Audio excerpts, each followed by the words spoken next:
Hola, ¿qué tal? Bienvenidas y bienvenidos a todas y todos los que nos acompañan en esta transmisión en vivo desde las redes sociales de la Coordinación General Aprende.mx, el Facebook Televisión Educativa, el Facebook de la plataforma México X, Aprende MX y el grupo de Facebook Docentes Aprende 2.0.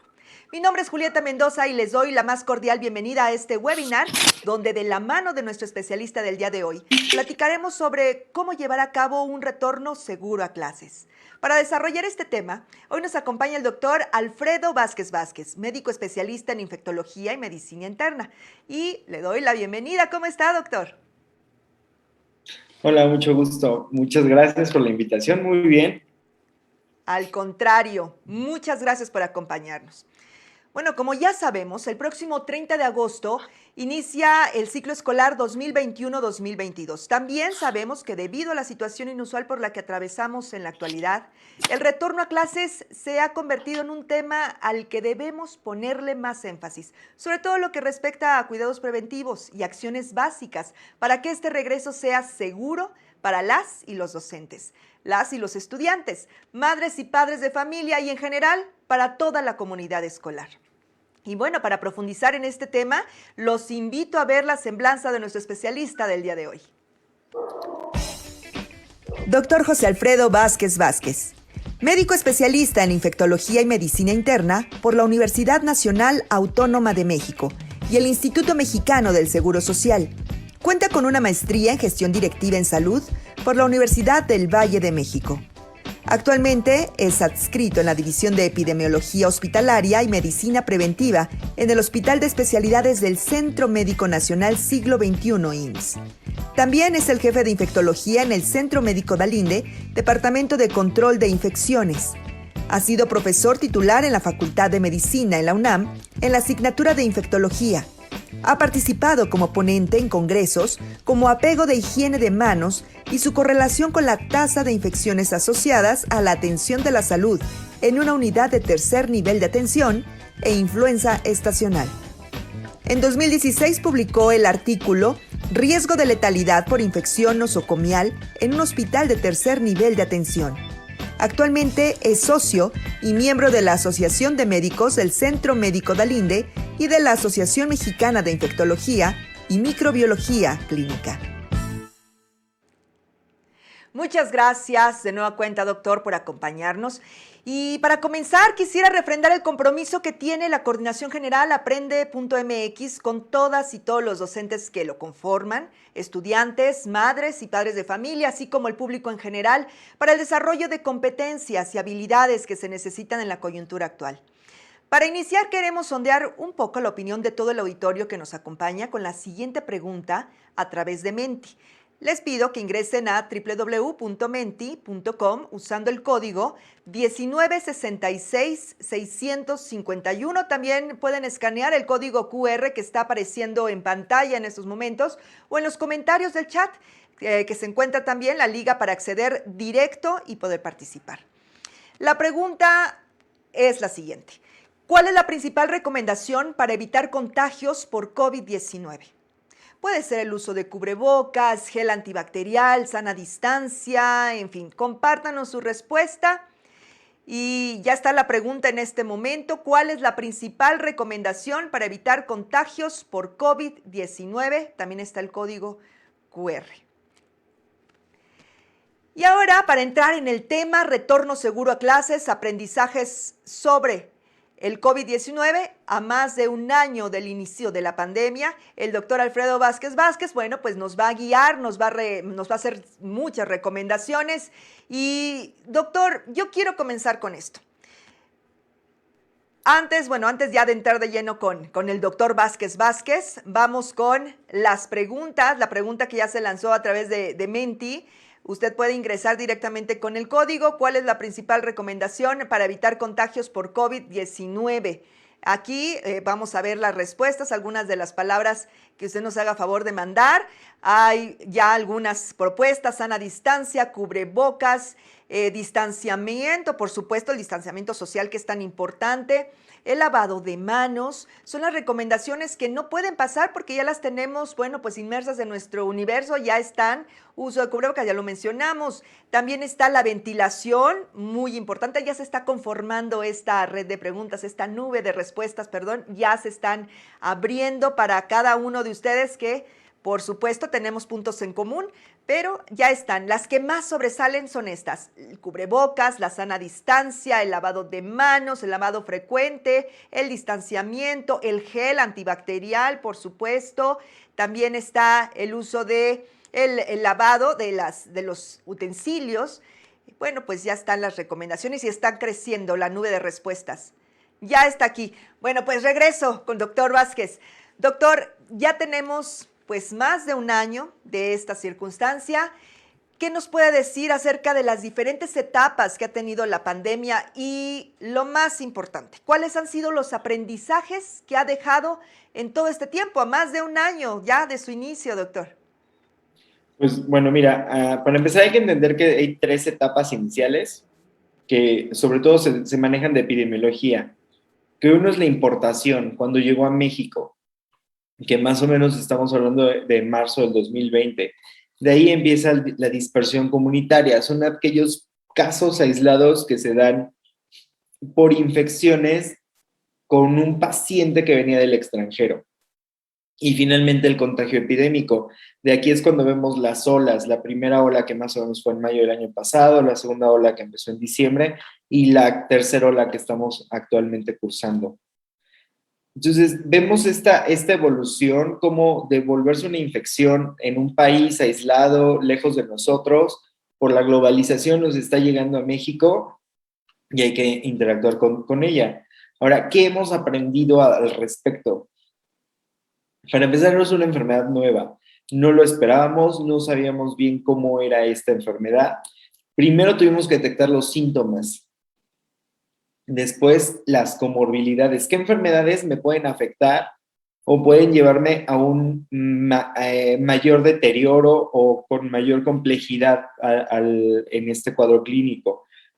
Y de ahí, nosotros como médicos, ¿cómo diagnosticarla? O sea, porque una cosa es que sepamos cuáles síntomas tienes y otra cosa es poder llegar a esta infección, tomando en cuenta que es una infección respiratoria que se parece mucho, por ejemplo, a influenza. Entonces, inicialmente hay que buscar la causa, en este caso un virus, y de ahí decidir cuál era la mejor prueba y qué pruebas se pueden hacer después para ver la gravedad de este virus. Ahora vienen también cómo va a interactuar con nosotros este virus, cómo va a procesarse en nuestro cuerpo, qué reacciones vamos a tener, cómo vamos a desarrollar una inmunidad y cuál es la respuesta inmunológica que estamos presentando y la respuesta inflamatoria. En un principio se pensaba que todos nos enfermábamos y este virus nos causaba cierto daño en el pulmón y eso era lo que causaba las molestias y hasta las defunciones. Después se vio que no solamente era eso, nuestro mismo cuerpo desarrolla una respuesta inflamatoria tan severa que es lo que nos puede causar este deterioro o este daño pulmonar. Dentro de esto mismo buscamos, entonces, ¿cómo vamos a curarnos? ¿Cómo vamos a evitar? ¿Cómo vamos a prevenir? Y viene tanto la información para tratamiento como para vacuna. Hoy día, los tratamientos se siguen evaluando. En un inicio lo que pensábamos que in vitro nos podía servir, como el uso de ivermectina, como el uso de la acitromicina, que son medicamentos, uno es antiparasitario y el otro antibiótico, pero que estimulan o reforzaban el sistema inmune, ahora vemos que ya no son útiles en este aspecto. Pero hay unos nuevos que se están investigando que pues en su momento esperamos lleguen a México y sean accesibles, pero también la vacuna, Claro. que es nuestro nuevo paso, es el nuevo en el que estamos. Y es muy interesante porque la vacuna se desarrolló muy rápido por toda la investigación que existe detrás para generar una vacuna contra el VIH. Entonces, esto es muy O sea, la investigación en otras enfermedades nos está ayudando a que actualmente podamos tener una respuesta a generar una vacuna contra esta nueva enfermedad. Definitivamente, Perdón. no, definitivamente lo que usted dice, doctor, es muy interesante, es importantísimo tenerlo en cuenta porque ya la trayectoria que ha tomado también la investigación científica, la medicina en esta rama, pues nos va a permitir adentrarnos pues en otras alternativas. En esta circunstancia, pues no nos queda más que cuidarnos y estar muy atentos, no solamente nosotros, porque estamos hablando del regreso a clases. Pensamos en los niños.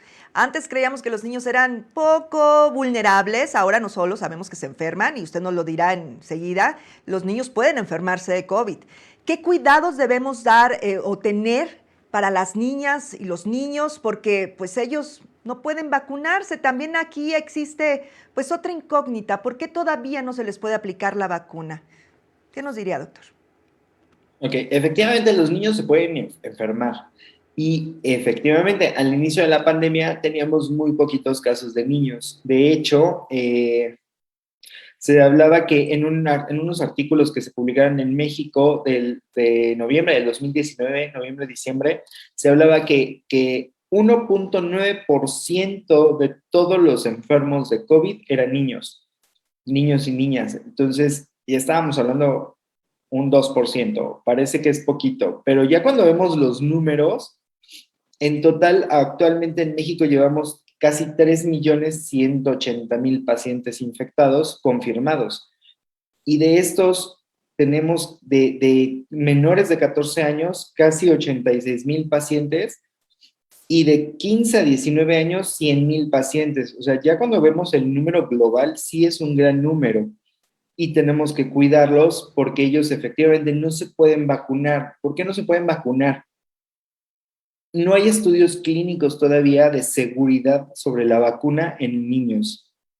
Solo existen unos cuantos que se hacen específicamente con una vacuna, que es la vacuna de Pfizer, ajustándola a pesos, a edad, a sexo, hasta a raza de cada uno de nosotros. Y se determinó que sí puede ser segura esta vacuna, exclusivamente esta vacuna, para niños desde los 12 años en adelante. Todos los niños más pequeños no hay estudios, no podemos hacer estudios tan abiertos para ver la eficacia de esta vacuna y no podemos exponer a los niños a algo que pudiera afectarlos, sobre todo en el sistema inmunológico, y que no es muy ético hacer estudios en un niño tan pequeño. Sin embargo, sí hemos visto que en estos niños de 12 en adelante tienen muy buena respuesta. Pareciera que tienen hasta mejor respuesta que un adulto. Entonces, creo que es muy conveniente en su momento, cuando se permita la vacunación en los niños, acercarnos y aplicarles la vacuna. Eso va a ser muy, muy conveniente. Otras vacunas se están investigando, como es Moderna y Johnson, para ver si es posible la aplicación en niños. Tenemos que considerar que son estudios que se hacen sobre todo en Estados Unidos y Europa. Entonces, poco a poco esa información se generará y llegará a nosotros aquí a México. Por lo pronto, ¿qué cuidados vamos a tener con un niño que va a regresar a la escuela? Pues lo esencial es el uso de mascarilla, el cubrebocas y la higiene de manos. Seguir con un muy buen apego a la higiene de manos, enseñarle cómo debe de lavarse las manos o cómo debe de usar el alcohol gel, cuáles son los movimientos o la técnica que está recomendando la OMS. Eso es muy importante, porque con eso vamos a limpiar por completo las manos y va a poder tener mejores actividades y con mayor seguridad. Eso es por un lado. Por el otro, el uso correcto de cubrebocas o mascarilla, eso es ideal. Tenemos que enseñarle, yo sé que los niños todavía es como muy difícil que un niño muy chiquito entienda la necesidad de tener un cubrebocas puesto, pero si nosotros como adultos, ya sea papás, Claro. maestros, hermanos, le enseñamos que tener el cubrebocas cuando voy a salir a la calle es esencial, ellos van a seguir nuestro buen ejemplo. Entonces, bueno, ustedes saben mucho más de esto que yo, pero efectivamente el cubrebocas es parte primordial. Y otro punto muy importante va a ser el distanciamiento social. Sí, sin duda. Es difícil, creo que un niño quiere ir a la escuela para jugar con sus compañeros, para conocer a sus nuevos compañeros, interactuar con ellos, interactuar con su maestro, pero vamos a tener que tener ciertas medidas de restricción. Lo más seguro es una distancia de 1,5 metros, más o menos, tener esta interacción lo más limitada posible para que no nos contagiemos o entre ellos no haya este contagio y se permita un buen, que sigan con este proceso de aprendizaje que desgraciadamente se detuvo un poco, no por completo, porque creo que estas clases siguieron, continuaron y hicieron mucho esfuerzo todo el personal educativo y ayudó muchísimo a muchos niños. Entonces hay que seguir, ahora si podemos hacerlo ya un poquito presencial va a ser excelente, pero hay que guardar estas medidas, distanciamiento, la higiene de manos adecuada y el uso adecuado de la mascarilla o cubrebocas. Es que son Entonces, cuidados, por ahí vamos. sí, doctor. Sí, son Perdón, cuidados perdón. que ya tenemos que tener, pues, de alguna manera implementados en cualquier circunstancia y son situaciones que debemos poner de ejemplo, como ya lo mencionó, en casa, con los mismos profesores y bueno, pues pensar que viene una necesidad de completar los cuadros y los esquemas de vacunación. ¿Qué nos dice? Ya lo mencionó, la importancia de la vacunación es primordial, pero ¿qué nos dice de esta situación de completar ya el esquema de mayores de 18? Parece que sí se está avanzando en el tema, pero de nueva cuenta, tenemos que ser insistentes en que la aplicación de la vacuna es una de las circunstancias a las que podemos acceder los adultos y es primordial. Sí, es muy importante. Fíjate, en la Organización Mundial de la Salud dijo que ellos han autorizado hasta ahorita 6 vacunas. De esas 6 vacunas, por lo menos 2 de ellas sí las contamos en México, que es Pfizer y Sinovac, y AstraZeneca, tenemos 3. Entonces, las otras 6 vacunas, la mayoría son en Estados Unidos y algunas en Europa o otras partes de Latinoamérica, pero nosotros tenemos esas 3, más otras 2 que son muy buenas opciones, como es Sputnik y CanSino. Finalmente, siempre va a haber esta información de hay que revacunarnos, hay que revisar. Ok, eso está en estudio. Tenemos muy poquito de haber conocido este virus y de generar la vacuna. Es importante que completemos el esquema porque ¿qué tanto nos va a defender esta vacuna contra el virus? O sea, ¿qué tanto voy a evitar que me dé una infección con síntomas? Es muy variable. De hecho, la misma OMS dice que algunas vacunas como AstraZeneca varía del 70% y Pfizer puede llegar al 90%. O sea, tengo de 10 personas que se vacunen, por lo menos 9 van a evitar una infección sintomática. Sabemos que ninguna vacuna es 100% efectiva. La única vacuna que sabemos que ha sido efectiva hasta el día de hoy y por la gran dispersión que tuvo fue la vacuna de la viruela, pero ese es un virus muy especial, es un virus único y en cambio aquí tenemos un virus que muta, que mutó y que sabemos que va a volver a mutar y ha presentado diferencias en este transcurso. La ventaja de estas vacunas, tanto Pfizer, AstraZeneca como Sinovac, es que nos protegen contra algunas variantes, no contra todas, pero sí contra la mayoría y vamos a evitar estos recontagios y contagiar a nuestro alrededor a los seres queridos. Un ejemplo que nosotros decimos es vacunación de rebaño. Si en una casa viven 5 personas, 4 de ellas se pueden vacunar y una no, porque es menor de edad o tiene muchas comorbilidades o por alguna razón no pudo vacunarse. Bueno, 4 personas vacunadas vamos a evitar que el virus llegue a casa. Ujú. Y entonces esta persona no se va a enfermar. Sabemos que efectivamente, o sea, no es 100% efectivo nunca, pero vamos a hacer este intento, vamos a proteger a nuestros niños, vamos a proteger a nuestros abuelitos para que no se enfermen y después no tengamos consecuencias que pudieran ser fatales realmente, pero podemos evitarlos y seguir usando, o sea, una cosa es que esté vacunado, mis 2 dosis o en su momento cuando nos digan sus refuerzos, y otra cosa es que baje la guardia, o sea, Ujú. no debo de dejar de usar mi cubrebocas, debo de dejar de hacer mi higiene de manos aunque esté vacunado. Hay otras opciones. Sabemos que si voy a un lugar muy abierto, venga un parque con pocas personas, a lo mejor si hago ejercicio puedo quitarme el cubrebocas, pero si lo puedo hacer con, pues adelante, hay que seguir usando el cubrebocas. Entonces ya sabemos, termino de vacunar, completo mis esquemas y sigo con mis medidas de aislamiento social o, perdón, distanciamiento social, así como cubrebocas e higiene de manos para evitar esta dispersión que todavía no estamos presentando. Doctor, usted hablaba de las mutaciones. Y se habla de la delta, y se habla de la gamma, y se habla de la beta, en fin.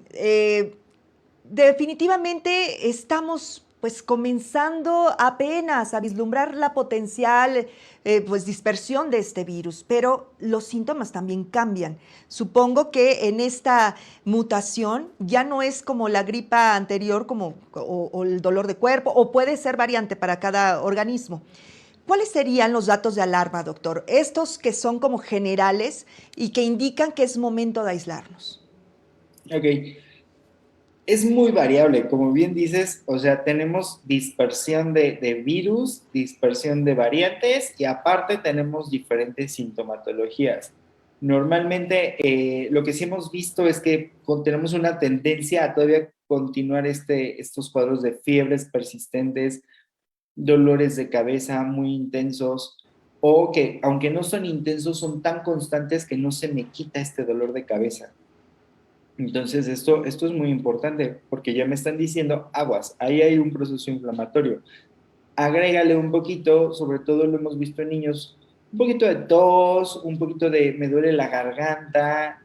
Entonces, esto ya me está diciendo, es un cuadro como gripal, un poquito más intenso porque tengo un poquito más de dolor de cabeza. No tengo efectivamente esos síntomas como cuadro, un dolor de cuerpo muy intenso como llegamos a ver en un inicio, pero hay mucha fatiga. Entonces, estamos viendo que si hay tos, dolor de garganta, un poquito de datos de congestión nasal, dolor de cabeza, puede haber fiebre muy intensa o persistente, creo que es momento en es el punto crítico de decir, vamos a hacer aislamiento y vamos a hacer las pruebas necesarias para hacer el diagnóstico. Cosa muy buena porque finalmente podemos hacer estos diagnósticos en niños, se pueden hacer sus pruebas de PCR o la prueba de antígeno de acuerdo a lo que su pediatra indique y de acuerdo al tiempo de evolución que llevemos. Claro. Hemos visto que el antígeno a lo mejor es muy bueno en los primeros días, pero si ya llevo más de 5 días, a lo mejor tengo que hacerme una prueba de PCR. Finalmente, esto sí tiene que discutirlo el padre de familia con su pediatra para ver cuál es la mejor opción. Y otro punto muy crítico es datos de alarma de gravedad. Porque pues uno dice, bueno, ya tengo COVID, me siento muy bien y estoy en mi casa, ¿no? Me aíslo, me tomo mis medicamentos, como bien me dijo mi doctor, y ahí sí seguiré. Bueno, pero ¿qué tengo que hacer o con qué síntomas tengo que acudir al hospital?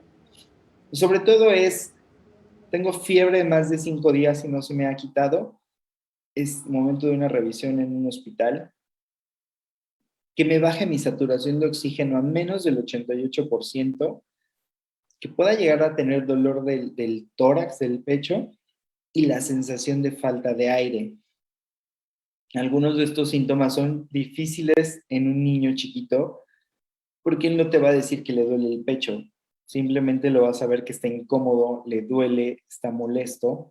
Entonces, en ese punto es mucha atención, papás, ver cómo se siente, cómo veo a mi niño, lo veo que llora y se le ponen los labios moraditos o cambia su tono de coloración de los labios y dedos, puede ser un dato de que le está faltando el aire y entonces tengo que llevarlo en ese momento al hospital. Igual ya Tienen que ver con lo digital y bueno, pues estamos en una transmisión en vivo, esto es muy entendible.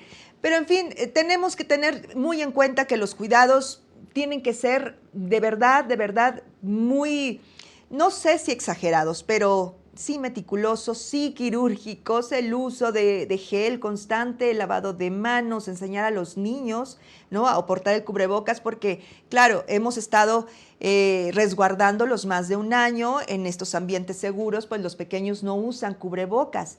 Y a la hora de salir, pues de repente los niños son niños, se lo quitan, se tallarán los ojos, tratarán de abrazar al compañerito. Hay que platicar con ellos y el ejemplo, bueno, pues siempre es la mejor lección. Siempre hay que estar muy atentos con lo que de verdad es mejor para, pues, para los chicos, ¿no? Doctor, ya estoy con usted otra vez. Hola, ya. Estoy Este, tratando de redondear lo que nos decía de estos cuidados y, no, y sobre todo de los signos de alarma. sí, los signos en general podemos llegar a esta conclusión. Si tengo datos de alarma de un proceso infeccioso, gripita, tos, malestar general, dolor de cabeza, fiebre, dolor de garganta, aislamiento, pruebas diagnósticas. Datos de alarma de gravedad, fiebre que no me baja, en los niños que se pueda, la saturación menor a 88, el dolor de tórax y la sensación de falta de aire. En algunos pequeños no lo vamos a poder ver, coloración alrededor de los labios, que sea una coloración normal, que no se pongan azules, que no se ponga moradito, porque eso quiere decir que le falta oxígeno, que no esté dormido, que no pierda esa conciencia, que sabemos que a lo mejor está enfermo y no quiere comer, bueno, pero por lo menos está reactivo. Pero aquel niño que de plano no te está reaccionando, no le acercas la comida, un biberón o agüita, no sé, y no sé, ni siquiera la puede tomar, llévalo al hospital. Esos son datos muy importantes para evitar complicaciones en ellos. Ujú. Cualquier recomendación, bueno, se tiene que tomar en cuenta y estar muy atentos. Y esto también se traslada a la escuela en este retorno seguro, doctor. ¿Qué cuidados básicos recomienda a las y los docentes, al público en general, para el retorno a esta llamada nueva normalidad? Pues mira, está muy interesante esto del semáforo, porque el semáforo lo que nos está diciendo es, dependiendo del color, qué tantas actividades podemos hacer ya de acercándolos a la normalidad, ¿no? Y dependiendo del tono, en este caso estamos hablando de un tono, si es verde es totalmente, ya estamos en la normalidad. El amarillo, el naranja es detente un poquito, no hagas tantas actividades comunitarias, no tengas tanto o bueno, tanta contacto físico con otras personas. Y el rojo definitivamente estamos en aislamiento. Pero también tiene que ver con la actividad económica. No podemos detenernos por completo, tenemos que seguir haciendo varias situaciones, varias cosas, porque el hecho de que alguien, un papá deje de trabajar, no va a tener el dinero para poder las cosas simples de la casa, ¿no? Alimentación, vestido y demás, pero también estas cosas, estos gustitos, estos datos que van a requerir un niño de la escuela, para la escuela. Entonces hay que ver cómo vamos en el semáforo. Ahora, ¿cuáles son las recomendaciones? Punto número uno es, desgraciadamente hay un estudio que hizo la OMS donde nos dice que el aislamiento o el distanciamiento social, así como las medidas que vamos a ver, seguramente se van a quedar unos 2, 3 años. Obviamente esto fue mucho antes de la vacuna, falta hacer unos nuevos análisis y estudios, pero sí era muy importante. O sea, un país con COVID, sin vacunación y con altas tasas de infección, estábamos viendo que va a disminuir la pandemia más o menos 2023-2024. Entonces, estas son medidas que llegaron para quedarse un buen rato. Y es el distanciamiento social, el uso de cubrebocas o mascarilla, como gusten llamarles, uso adecuado. Hay que recordar que el cubrebocas es para cubrir nariz y boca, no solamente la boca, no solamente la nariz, ni ponérnoslo debajo del mentón. Tres, la higiene de manos, muy importante, utilizar adecuadamente el alcohol, lavarnos las manos cuando llegamos a casa, cuando llegamos a un lugar y tenemos la posibilidad de usar un lavamanos, agua, jabón con adecuada técnica, el estornudo de etiqueta. Tenemos un cubrebocas, y esto va a evitar las salpicaduras y la exposición a gotitas de flush, que son gotitas microscópicas que vienen cargadas de virus. Pero si hacemos el famoso estornudo de etiqueta, vamos a evitar que estas partículas se dispersen con todo y el cubrebocas. Y otra cosa muy importante, estas medidas vimos que funcionan no solo para COVID. Platicábamos hace poco y creo que también lo vimos en alguna situación con la Secretaría de Salud, la presencia de otras enfermedades virales y gastrointestinales bajó exponencialmente. Este año vimos muy pocos o casi ningún caso de influenza estacional. Y eso no solamente fue por la vacuna, que muchas personas decidieron vacunarse a diferencia de otros años, sino que vimos que el cubrebocas disminuyó esta enfermedad, disminuyó las diarreas. ¿Por qué? Porque me lavo más frecuente las manos, Claro. me hago higiene más frecuente de ellas, entonces esto disminuye otras enfermedades. Nos damos cuenta que la higiene es muy importante. Entonces, son 3 medidas que vamos a tener y que tenemos que llevar a los salones. El maestro, el profesor, tiene que darse cuenta y efectivamente vigilar que estos chiquillos se sigan haciendo su higiene de mano adecuada, que usen su cubrebocas y tengan su distanciamiento con sus compañeros. Entonces, eso es lo que tenemos que llevar en cuenta. Y obviamente los maestros son la figura de las escuelas, perdón.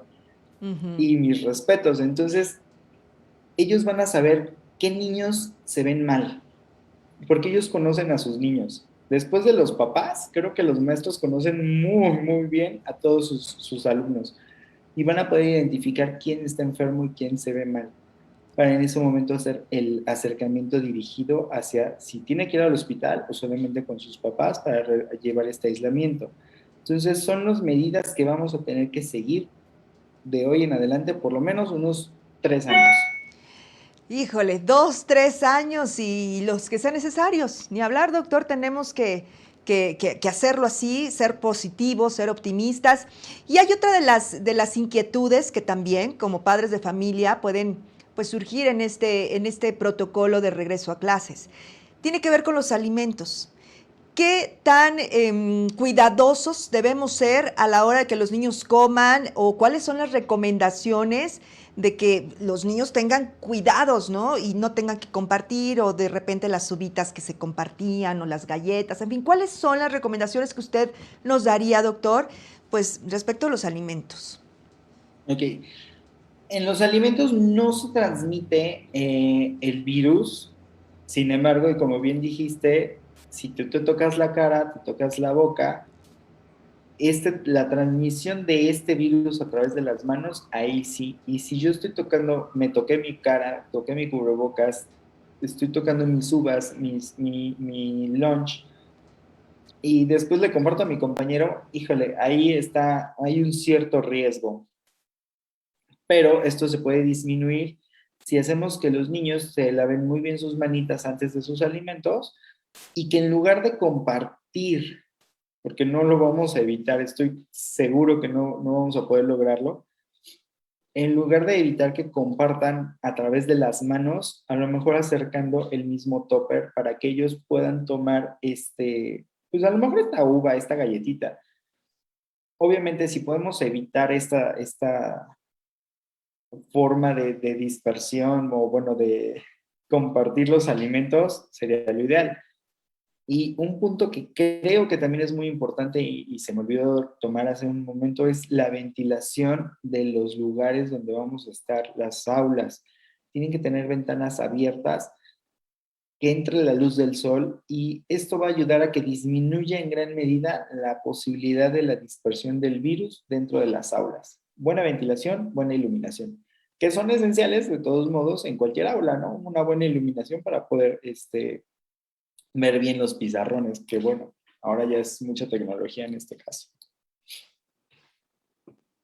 Tengo ya algunas preguntas, voy a leer algunas preguntas que ha realizado el auditorio que nos acompaña a lo largo de esta transmisión y tengo la pregunta de Alejandra Nava Velázquez desde México X y dice: buenas tardes, ¿ustedes consideran que llegará la vacuna a nuestros alumnos de medio superior? Algunos tienen 14 o 15 años. Ok, yo creo que sí va a llegar. Tenemos primero que terminar de hacer esta vacunación en todo este grupo que ya tenemos desde los 19 hasta los 60 y más, ya casi Ujú. 80 y más. Va a llegar en su momento, esperemos muy bien. Y hay otro grupo, yo sé que es un grupo muy chiquito, que finalmente logran vacunarse por medio de viajes, que viajan a Estados Unidos, que es el único lugar ahorita que tenemos cercano donde se puede hacer esta vacunación. Pero yo espero y confío mucho en que efectivamente va a llegar pronto esa vacuna a nuestro grupo de 12 años y más. Perfecto. Tenemos una pregunta más. Dice, Juan Baluz Cotero, ¿qué opinas sobre el uso de cubrebocas durante las actividades de educación física? Ya había mencionado usted algo de esto, que bueno, si se puede, mejor, ¿no? Efectivamente, yo lo recomiendo. No soy muy adicto a hacer ejercicio, pero cuando lo hago con cubrebocas. Entonces, yo sí recomiendo que si pueden, y los niños yo creo que sí van a ser muy tolerantes en esto, pueden utilizarlo, sobre todo si es un cubrebocas de tela o de estos de tricapa que son muy delgaditos y permiten mucho la respiración. Doctor, dice aquí Mariela Bañuelos, ¿qué tipo de cubrebocas es el que más recomienda? Ok, el cubrebocas, el famosísimo N95 o KN95, esos son exclusivos para el grupo médico que está dentro del área COVID, atendiendo directamente a pacientes con COVID, para evitar sobre todo la dispersión o la infección del personal médico o personal de salud. Todos los demás podemos utilizar el famosísimo cubrebocas tricapa, que es Ujú. este que vemos en la televisión, que son los de color azul, que utilizan en todos los programas de televisión, o los de tela. Yo usar uno de tela en la vía pública, eso es muy bueno, es un muy buen método. Finalmente, eso sí, les recomiendo que llevemos más de un cubrebocas, porque en cuanto veamos que este cubrebocas está un poco húmedo, lo ideal es guardarlo y usar uno nuevo. Lo metemos en una bolsita de plástico, el sucio, nos ponemos uno seco y llegando a casa los podemos lavar, los de tela. El tricapa, el clásico, ese sí es desechable, tiene una buena duración, lo podemos usar durante todo el día o por lo menos durante todo un turno y nos permite muy bien la ventilación. Perfecto. ¿No es necesario poner dos cubrebocas de estos quirúrgicos, bueno, de los comunes, de los que usted menciona? No es necesario. No, no es necesario. De hecho, un error que yo he visto que cometemos mucho es que ponemos un quirúrgico y luego encima el KN95. Mm, De hecho, es al revés. Lo que nosotros hacemos en los hospitales es que pones primero el KN95 y después el quirúrgico, porque el quirúrgico lo puedes desechar rápidamente. Y otra cosa importante, el KN tiene que hacer un sello hermético en la zona. Y al ok. ponernos el quirúrgico quedan aperturas, sobre todo a los lados, y no permite un adecuado cierre o que se haga este sello hermético en la boca y nariz.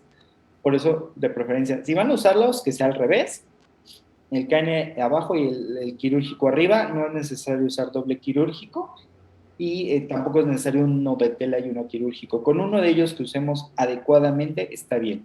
Perfecto. Dice aquí, Yolanda Navarrete dice, desde Aprende, ella nos escribe desde Aprende MX, dice, ¿la careta suple al cubrebocas?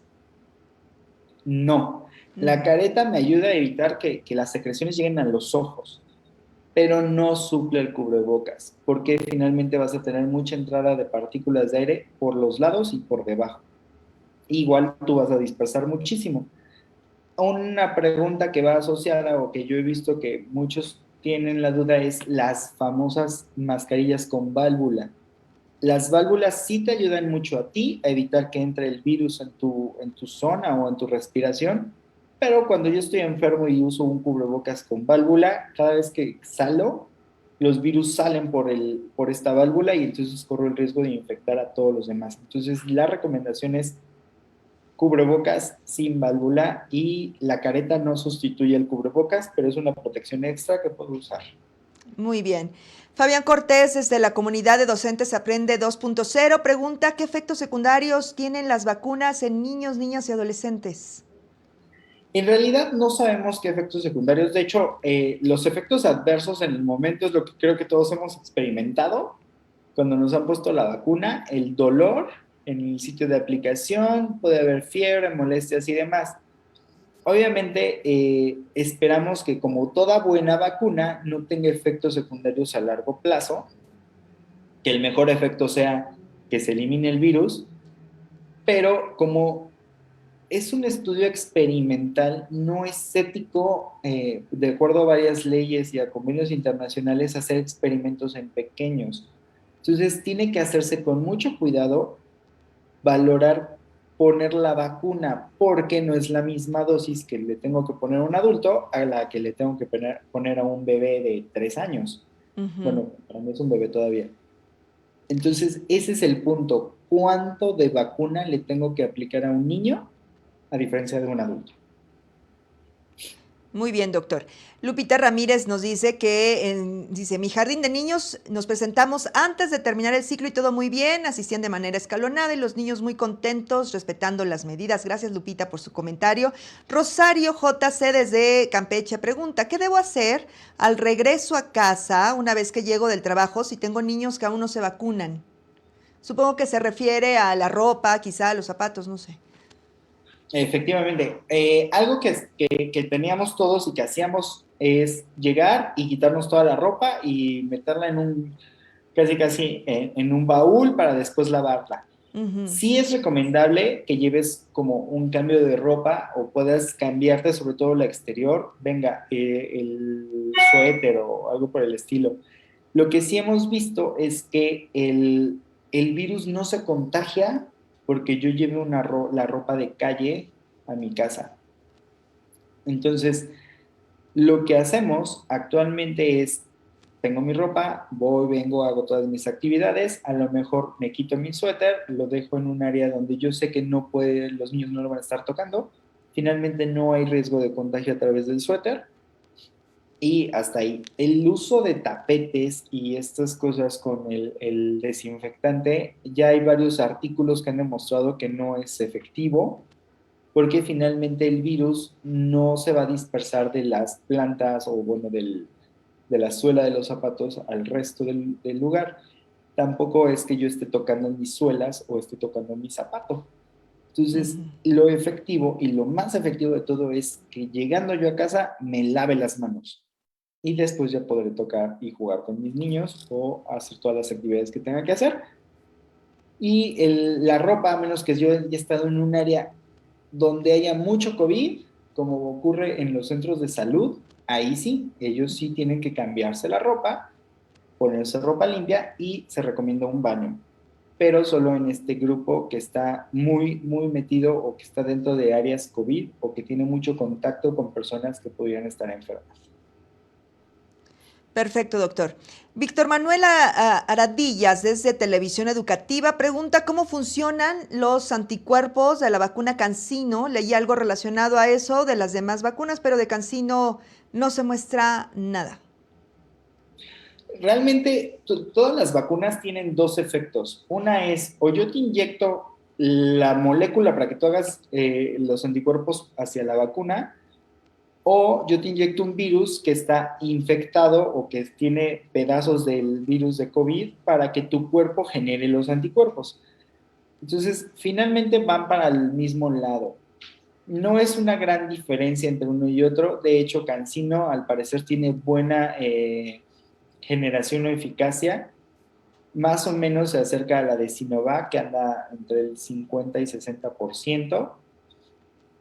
Puede llegar a subir, de hecho se está recomendando que probablemente en 6 meses haya que aplicar una segunda dosis, todavía hay que hacer más estudios al respecto, pero es por el mismo lado, o sea, te están aplicando virus muertos de otro virus que trae pedazos del virus de COVID en su esqueleto para que tu cuerpo los detecte y destruya el virus efectivamente.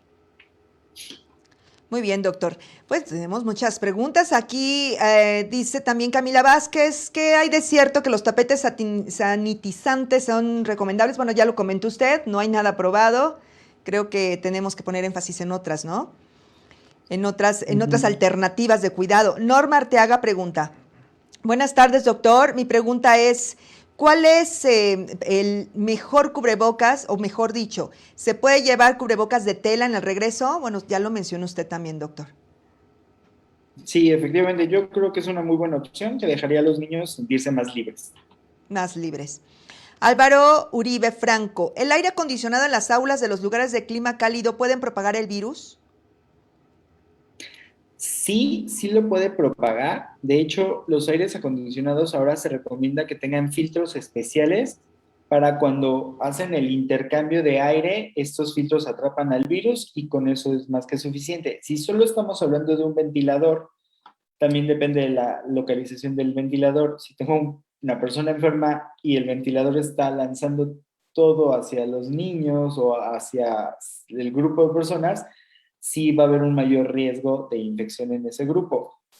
Por eso se recomienda que los aires acondicionados tengan estos filtros con niveles EPA, que son como para evitar la infección viral, no solo del virus de coronavirus, muchos otros, para que disminuya el riesgo. Y también en la forma en la que esté el ventilador lanzando o refrescando el aire.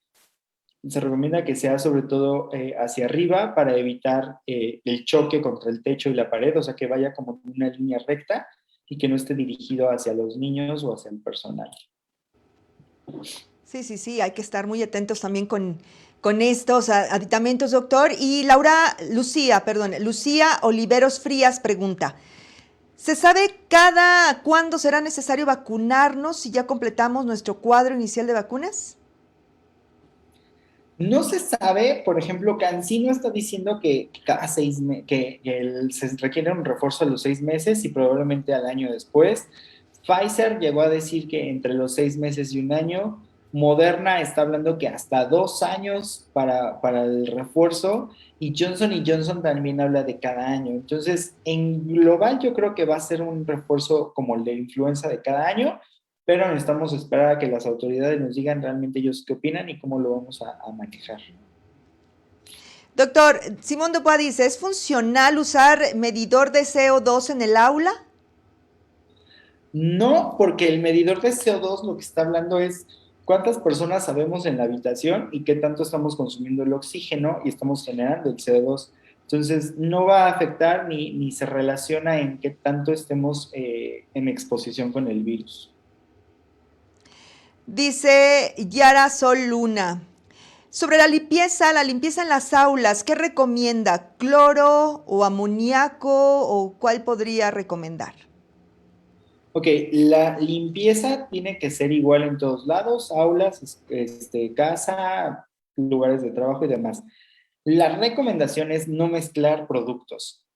Yo puedo hacer la limpieza con cloro, pero literal, o sea, es agüita con cloro para diluir y con eso es suficiente, o agua con amoníaco, o agua con el desinfectante de pinol, o agua y jabón. O sea, pero no combinarlos, porque si yo echo jabón y echo cloro al mismo tiempo, el cloro se inactiva inmediatamente, entonces realmente no estoy haciendo una limpieza efectiva.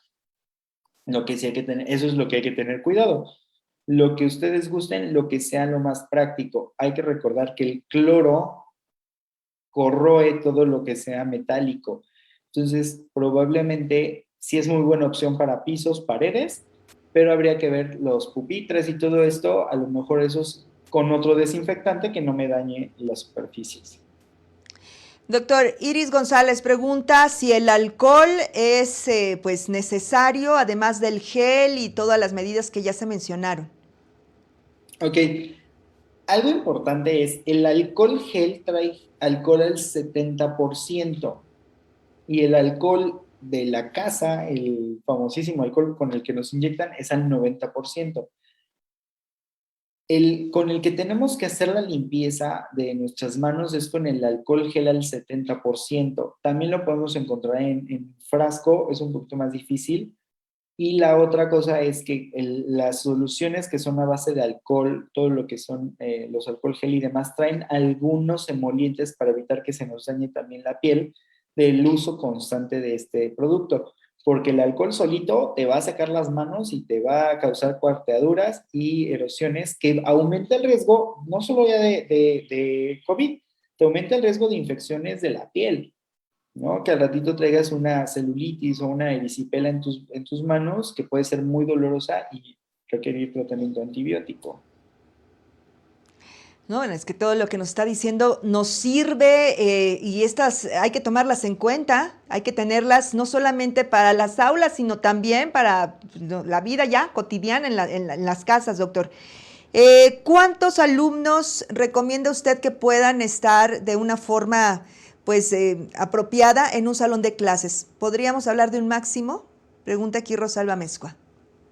Híjole, eso ya dependería de cada institución, porque depende del tamaño del aula, la ventilación y mi población. Lo que sí se recomienda es que si haya un distanciamiento de 1.5 metros entre cada pupitre. Entonces, ahí sí ya depende mucho de justamente esta distribución que tenga cada instituto, cada aula y la ventilación que le proporcionemos. ¿Usted estaría de acuerdo con el uso de estas mamparas o estos plásticos que se ponen en las bancas, doctor? Esa es una muy buena medida. Digo, habrá escuelas que puedan hacerlo, otras que definitivamente no por la infraestructura o costos, pero bueno, ¿se podría hacer esta adecuación? ¿Es recomendable? Sí se puede hacer, es útil, no sé en qué medida, porque finalmente esto nos va a generar cierta confianza y vamos a ver niños que se quiten cubrebocas, que puedan estar tosiendo y demás.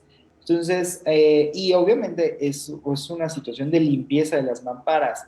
La otra es que puede causar un poquito de claustrofobia porque finalmente sí te sientes un poquito atrapado, acalorado. Entonces, por ejemplo, en áreas donde hace mucho calor, no es como muy útil. Lo más recomendable sí es mi 1.5 metros, mi cubrebocas y la mampara, pues puede ser útil siempre y cuando se tengan las medidas para mantenerlas limpias y que si veamos que los niños no se quiten los cubrebocas. Eh, También no sé qué tanto la molestia visual, porque finalmente es ver hacia el pizarrón, todo esto a través de otro plástico. Y de por sí los que usamos lentes de repente vemos borroso porque se nos ensucia, ahora imagínate una Sí, mampara claro. sucia, va a ser muy molesto para los niños. Aquí dice Raúl Alberto, pregunta, ¿qué se puede, cómo se puede ayudar a las criaturas, a los niños que han mostrado pues algún tipo de ansiedad o nerviosismo? Eso también hay que tomarlo en cuenta, doctor, este estado emocional de los menores, si a los adultos nos impacta, bueno, a los niños de alguna u otra forma. De hecho, creo que hay muchas cosas muy importantes y ustedes como docentes creo que tienen mucha más información que yo, pero hemos visto niños que no han tenido contacto con otro niño nunca. O sea, Ujú. ya estaban a punto de entrar a la escuela pues se bloqueó, no pudieron y siguen, y van a un año que no han tenido contacto con otros niños y son niños que tienen alteraciones o problemas de comportamientos de conducta. Hay mucha ansiedad en ellos y lo mejor hasta cierto punto es, hay que hablar con los niños, decirles cómo es la situación, que aunque veamos que hay noticias muy fuertes, si nosotros nos cuidamos, no nos tiene por qué pasar nada, calmarlos, tranquilizarlos y enseñarle que tus buenas medidas o tus buenas prácticas te van a ayudar y van a evitar estos procesos o estas infecciones. Eso es lo inicial, ¿no? O sea, darle al niño esa seguridad de que si él tiene sus buenas actividades y sus buenos, se me fue la palabra, pero como sus buenas costumbres de limpieza e higiene, no va a estar mal. Entonces, y calmarlo acerca de que el hecho de que vaya a la escuela no quiere decir que va a estar en mayor riesgo, simplemente hay que cuidarse. Pues doctor, de verdad que tenemos todavía tantas cosas por platicar y conocer de este tema y hablamos del retorno a la escuela, pero también pensaríamos en el trabajo, el reforzamiento en casa. Son temas que no se agotan y esto pues nos va a ayudar a sentirnos un poco más seguros, ¿no? De mandar a los niños al colegio, de saber que es necesario, que ya es una medida que se requiere no solamente en el ámbito educativo a nivel nacional, sino también por la salud mental y formativa de nuestros pequeños.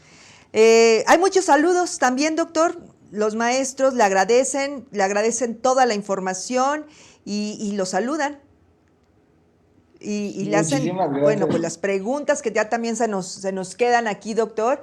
Pues queremos agradecerle esta información tan valiosa que ha compartido con nosotros. ¿Quisiera compartir algo antes de cerrar esta emisión, doctor? Pues voy a sonar un poquito repetitivo, pero de verdad, o sea, vacúnense los que no nos hemos terminado de vacunar, terminen sus esquemas, no tengan miedo de aplicarse la vacuna, es algo muy importante, es esencial para evitar la propagación todavía de esta enfermedad. Seguir manteniendo los cuidados, el uso de la mascarilla de forma adecuada, hacernos higiene de manos cada vez que sea necesario y sobre todo el distanciamiento social. Evitar reuniones muy grandes y sobre todo si vemos que no están usando el cubrebocas de manera adecuada en áreas cerradas. ¿Sale? Y pues cuídense mucho, la verdad todavía nos falta un ratote de luchar contra este virus. Pues sí, hay que tomarlo con buena cara, doctor. Antes de despedirnos, vamos a revisar cómo quedó el Menti y esta nube de respuestas. Tenemos por aquí, bueno, pues las que más han predominado. Lavado de manos, sana distancia, cubrebocas. Tenemos, bueno, pues una serie de alternativas y pareceres. Estas son las que más sobresalen. La distancia, dice por ahí. Esta nube que se va haciendo de sus respuestas, la ventilación, también importante. Tenemos también, bueno, pues las que ya sabemos y las que nos hacen recomendación constante, que son estas, que usted y yo sabemos: uso de cubrebocas, lavado de manos, sana distancia y el distanciamiento. Bueno, que es lo mismo que la sana distancia. Queremos agradecerle a todas y todos los que participaron con sus preguntas y comentarios. Muchas gracias. Nos vemos próximamente con otra emisión para nuestra comunidad. Muchas gracias. Pásenla muy bien. Hasta pronto.